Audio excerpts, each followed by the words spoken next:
And then this was our first like actual, not Kabir and Lata, but Danesh and Tanya moment. That information is available online. I, I have to stop myself. Which means you're waiting for your female co-stars to get ready. right. That's also one thing which men have to do.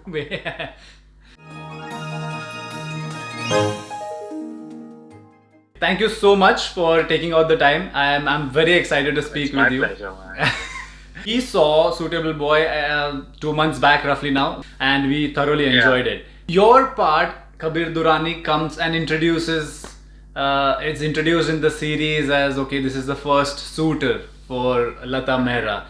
There is an instant spark or a connect with audience. At least we both felt here like wow, this on-screen chemistry is so evident, like two college university students, and they're like liking each other, and these are like old times just after independence. So Yeah. it's not very out there, let's go out on a coffee. It's way more subtle and in a very simple manner kind of thing. How much did you had to actually prepare, read, think about it, or go back and see the literature of that time?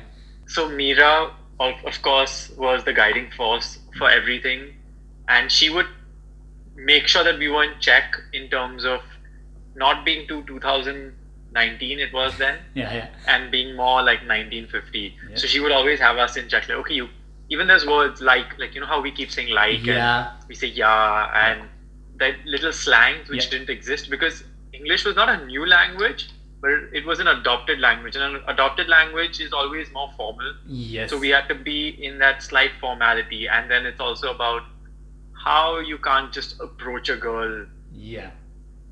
even as boldly as Kabir and Lata end up. Yeah. That's also not a norm in that. So there was the research. The book is the Bible. Yeah. We have that. Yeah. Then we have the script, which is also a Bible, Yeah. which you work on, but you derive from the book. And then even more than that, you have, if the book is the Bible, we had Jesus with us. Vikram Sheth was Yeah. there. He Yeah. was the author was with us.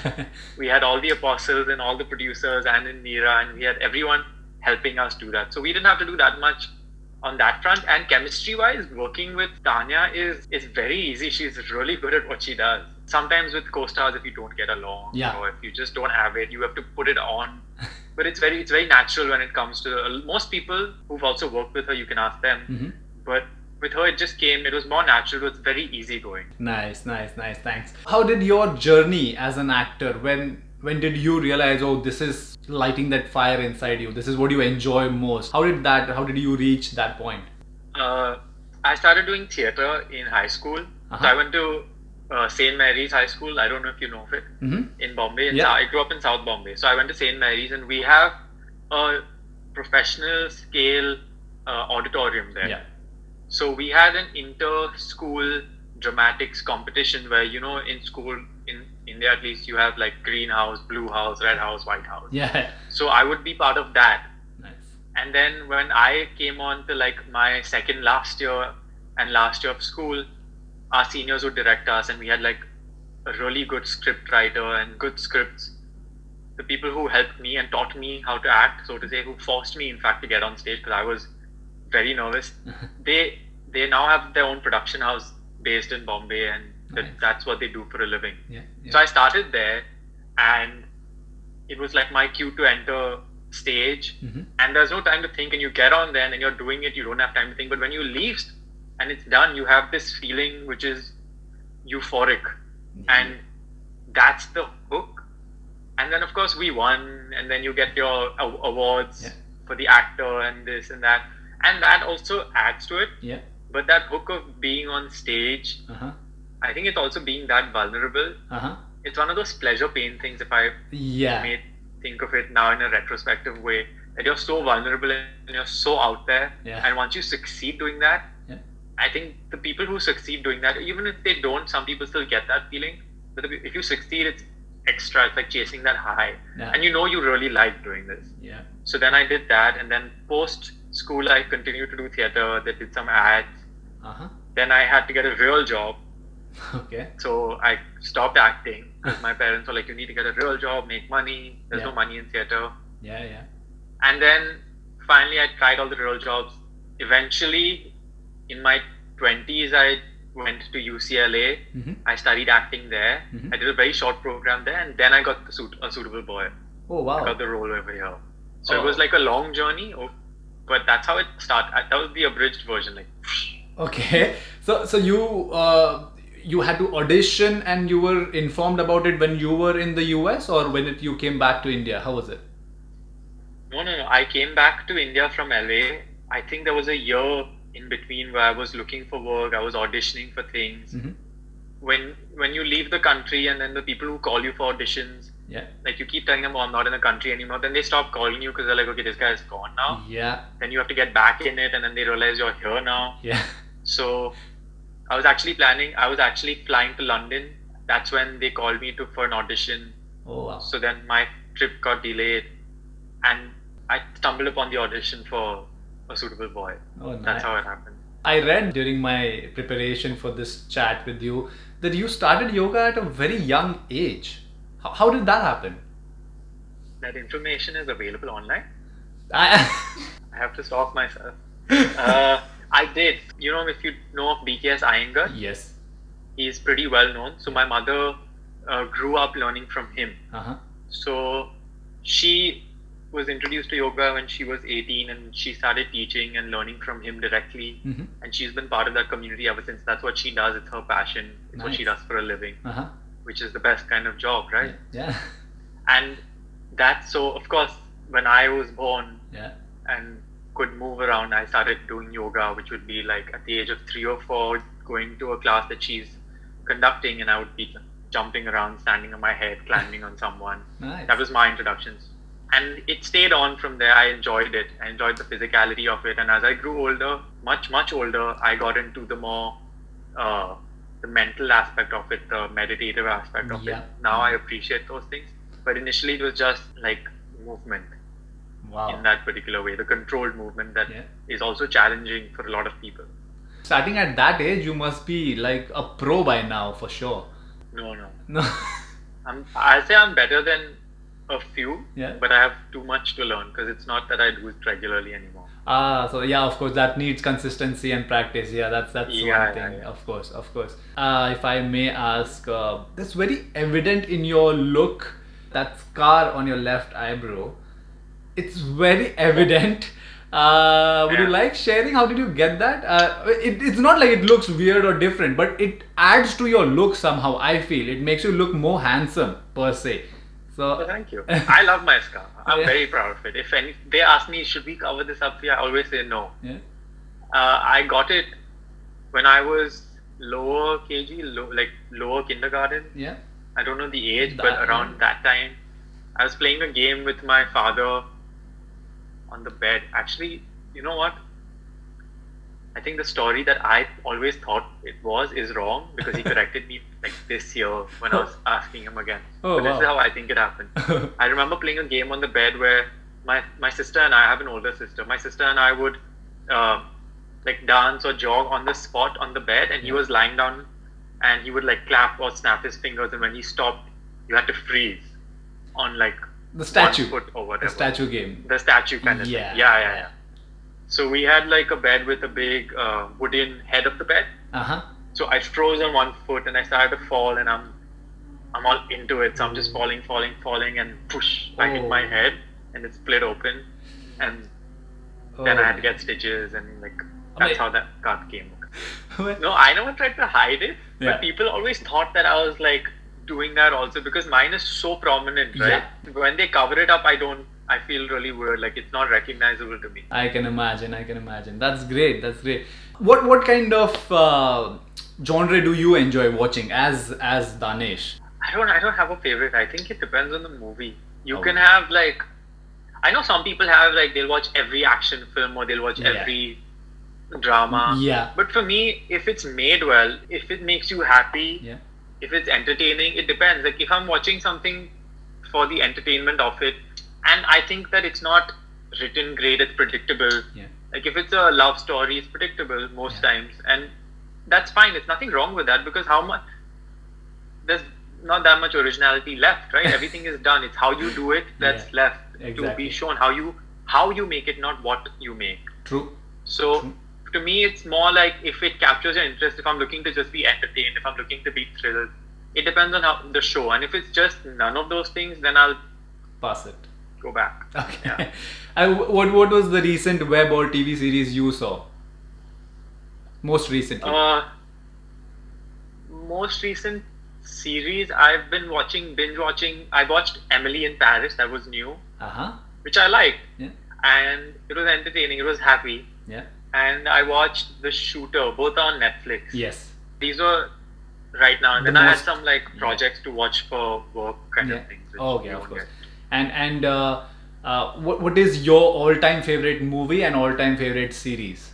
If you have to name one or two, if there is a tie. All-time favorite movie is Fight Club. Mm-hmm. Tyler Durden, Uh-huh. Edward Norton, the narrator. Brad Pitt and Edward Norton, rather. That's the all-time favorite movie, hands down. Yeah. Favorite TV series? There's a lot. I would say there's Prison Break. There's Yeah. Peaky Blinders, which is Oh. phenomenal. It's amazing. Yeah. 300, the series was nice for action. Mm-hmm. There was also one which I was rewatching, The Last Kingdom. Ah. Such a huge fan. Oh, Yeah. It is amazing. Yeah, yeah. With so many options coming in these days, whether like coming Friday or in next 15 days, suddenly you will have more than 10 things new with Yeah, respect to yeah. movie and TV, and you're Spoiled like, for choice. exactly. So it's good in a way. I personally feel OTT coming in because of course it has competition, but the writing and new content coming up is so enriching. You feel Yeah. wow. You don't have to now rely or wait that long. We spoke with Mikhail Sen, Amit Chatterjee, Insatiable Boy. I think Yeah. again couple of weeks back, and a lot of things came out with respect to cricket. So I'll not go into the character part, but a lot were discussed What did he tell between you? him and I about you guys playing a lot of cricket and all the banter happening and a lot of enjoyment. What was your experience with him and in general about the game? So, Kabir is a cricket star in university. Yeah. Danesh is not. All right.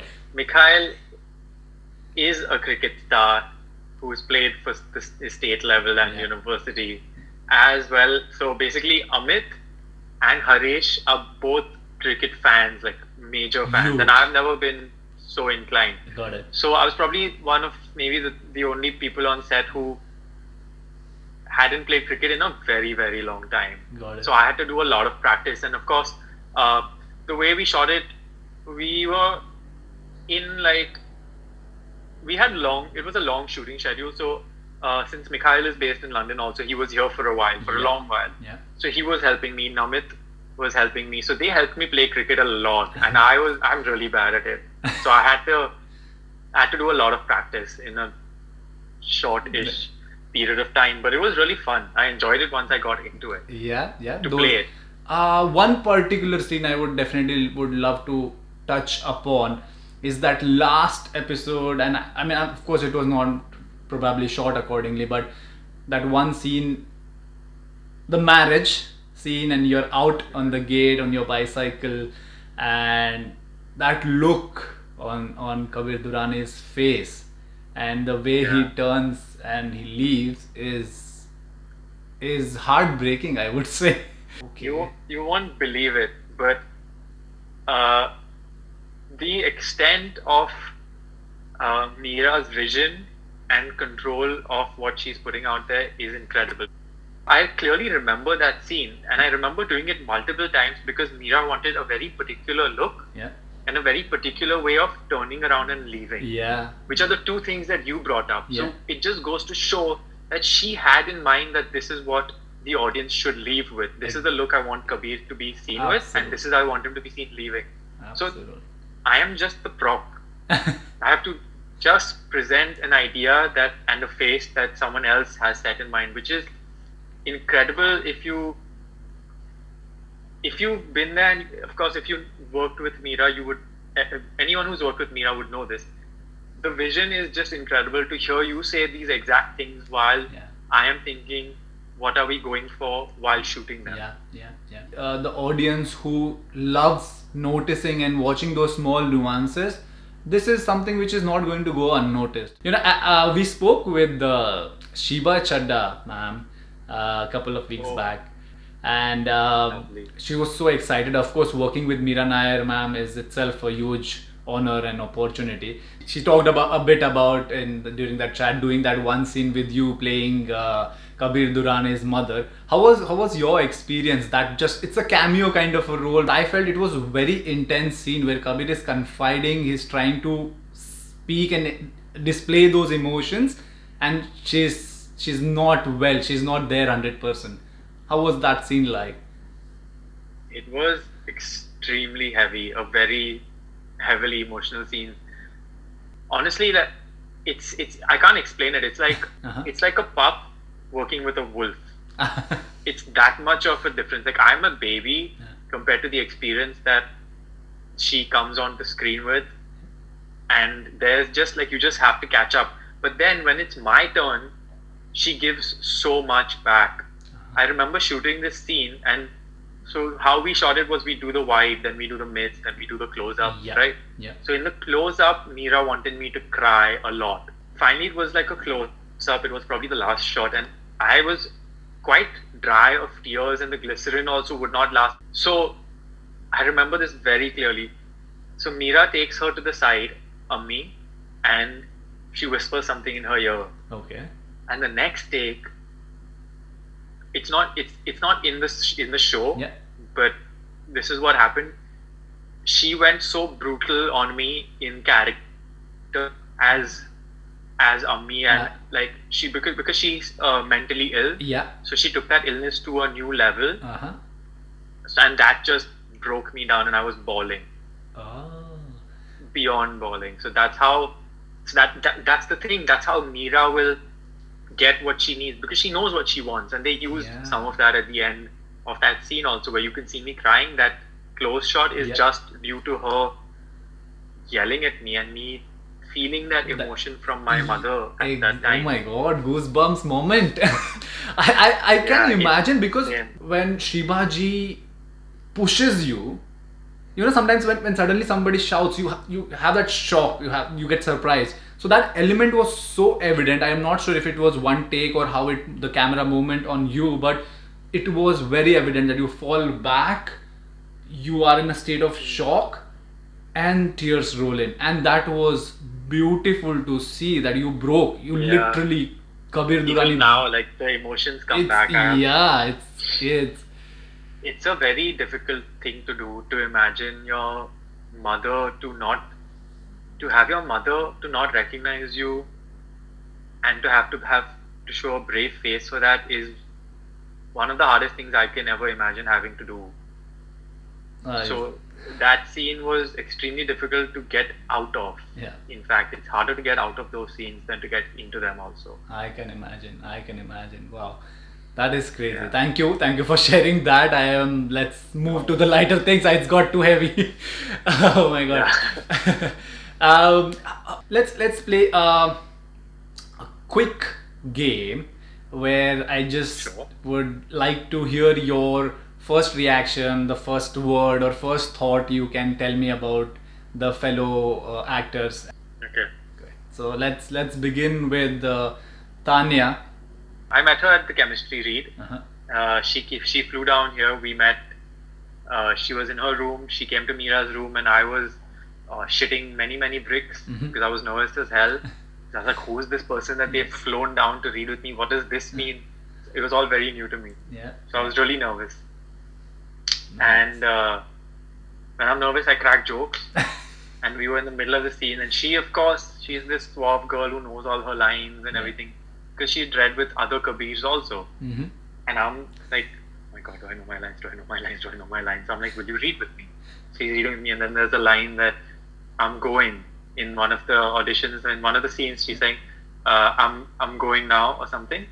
And then this was our first like actual, not Kabir and Lata, but Danesh and Tanya moment. Got it. And then like it took her a month. I'm like, you're still here. And then she burst out laughing, and then Mira got involved, and that's the first impression I had of her. Nice. Kind of icebreaker as well, I think. Yeah, it was an icebreaker for me more than anything else. Because there's all these new people, these big names around me. Yeah. Your first thought for Mira Nair, ma'am? Mind blowing. Like I was just like scared. Scared of not of her, Yeah.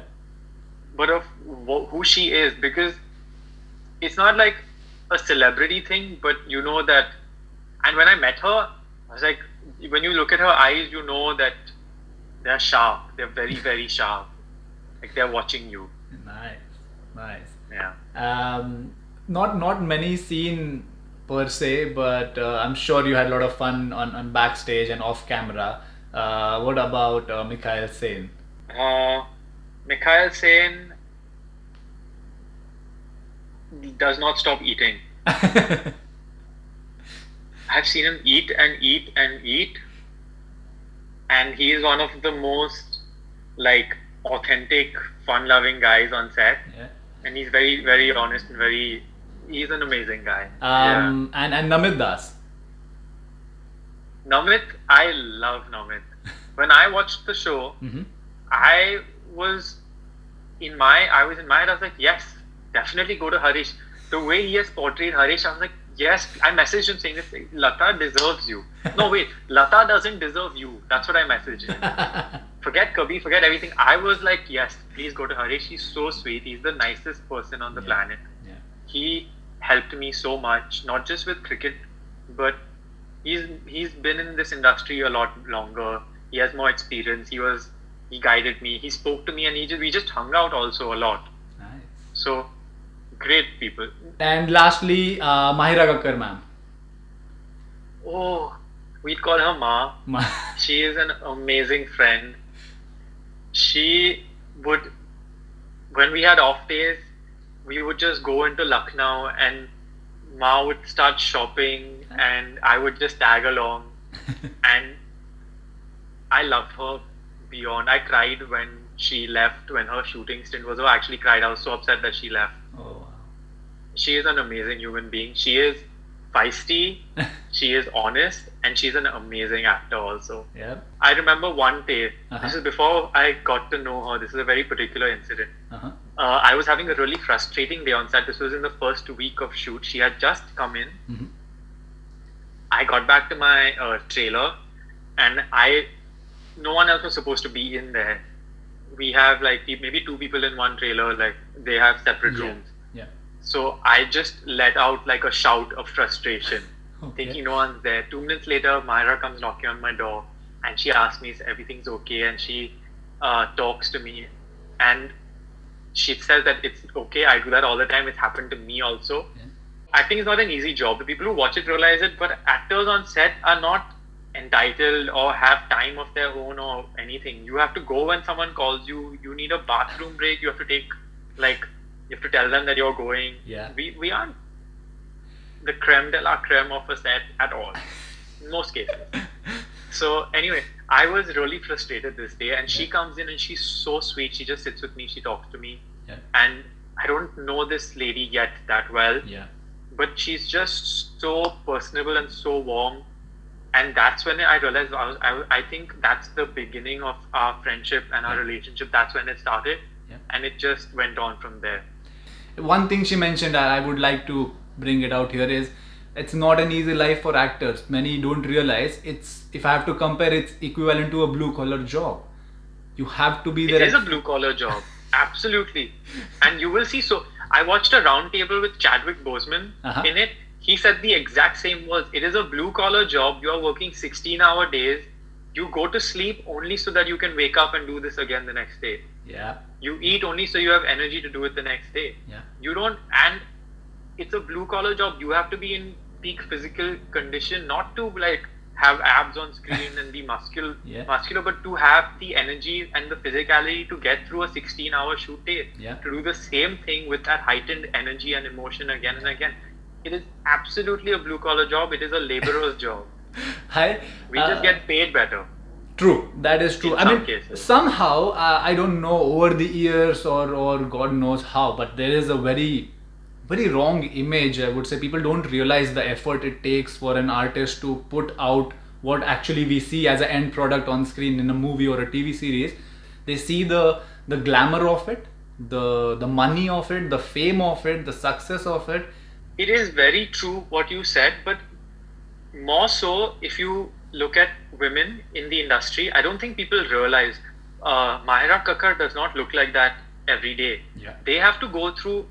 So Lata, Tanya, and Ma would have, if I was in the same scene on the same day, they would be called 2 hours before me so that they can get their hair done, Right. they can get their makeup done. Right.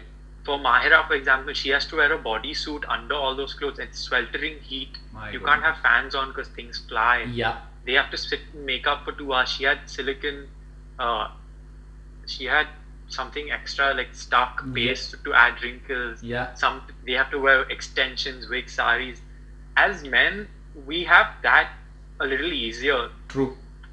So we have to appreciate that it is extremely hard, and it is also in lots of ways harder for them. Yeah. That's 100%. something that a lot of people don't realize. Yeah, I'm very glad you brought it up because of course this is being talked about, but definitely not talked enough about for in general audience to realize that it is way too difficult. If anyone comes and watches on set, that's the only time they realize Yeah. what it goes through. Yeah. And it's so for guys, they don't care. I would get into makeup. On some days, my makeup, I timed it once, would take 120 seconds. Okay. My hair would take longer sometimes Yeah. if they wanted something particular. It's and you put on pants, you put on a shirt, you're basically done. Yeah. Which means you're waiting for your female co-stars to get ready. Right. That's also one thing which men have to do. But yeah, But it's way harder for them. They have to put in more hours. They have to carry, imagine, and they have to look perfect in most. Like every hair has to be in place. We have to appreciate the job that I've personally seen all the women on set sit through hair extensions, wigs, makeup, prosthetics for this show, which is a period drama. So I can't even imagine if it was putting on sci-fi like a whole mask. It's a lot. It is absolutely commendable. We wish you all the very, very best. Thank you so much for taking out the time. No, thank you for having me. This was a really fun, casual conversation. It didn't feel like a question answer, which I appreciate. Thank you. Thank you. Bye. Bye.